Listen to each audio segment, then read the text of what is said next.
বিজ্ঞানের কল্পকাহিনীকে বাস্তবে রূপ দিয়েছে জাপান। বিশ্বের দ্রুততম ইন্টারনেট গতি এখন টোকিওর দখলে। দেশটির গবেষকরা প্রতি সেকেন্ডে 1.02 পেটাবিট গতির অসাধারণ ইন্টারনেট তৈরি করেছেন, যা এক মুহূর্তেই অজস্র গান, সিনেমা, গেম, এমনকি নেটফ্লিক্সের পুরো লাইব্রেরি ডাউনলোড করতে সক্ষম। ভারতীয় সংবাদ মাধ্যম এনডিটিভির এক প্রতিবেদনে এমন তথ্য জানানো হয়। এতে বলা হয়েছে, উচ্চ গতির রেল নেটওয়ার্ক, উন্নত বিমানবন্দর ও ভূমিকম্প প্রতিরোধী ভবনের পর এবার ইন্টারনেটের দিক থেকেও শীর্ষে পৌঁছেছে জাপান।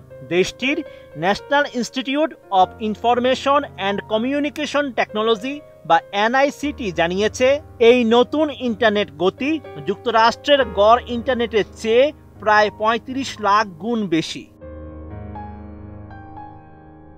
সুমিতোমো ইলেকট্রিক ও ইউরোপীয় অংশীদারদের সহযোগিতায় এনআইসিটির ফটোনিক নেটওয়ার্ক ল্যাবরেটরি দল এই অত্যাধুনিক ইন্টারনেট প্রযুক্তি উদ্ভাবন করেছে। এতে 19 কোর বিশিষ্ট বিশেষ ফাইবার অপটিক কেবল ব্যবহার করা হয়েছে, যা প্রতি সেকেন্ডে 1808 কিলোমিটার বেগে ডাটা স্থানান্তর করতে সক্ষম।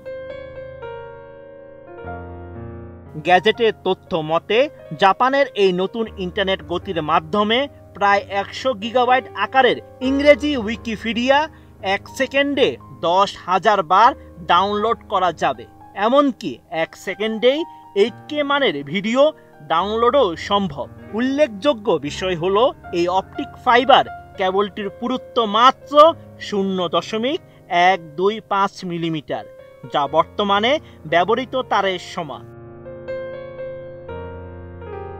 এনআইসিটির গবেষকরা ট্রান্সমিটার, রিসিভার এবং 86.1 কিলোমিটার দৈর্ঘ্যের 19টি লোপিং সার্কিট ব্যবহার করেছেন। এর মধ্য দিয়ে সংকেতগুলো রেকর্ড গতিতে 21 বার মোট 1808 কিলোমিটার অতিক্রম করে এবং একসঙ্গে 180টি ডাটা স্ট্রিম বহন করে।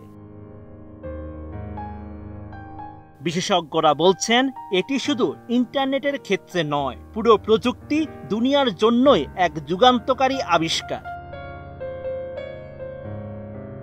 Sheikh Farid, ATN news.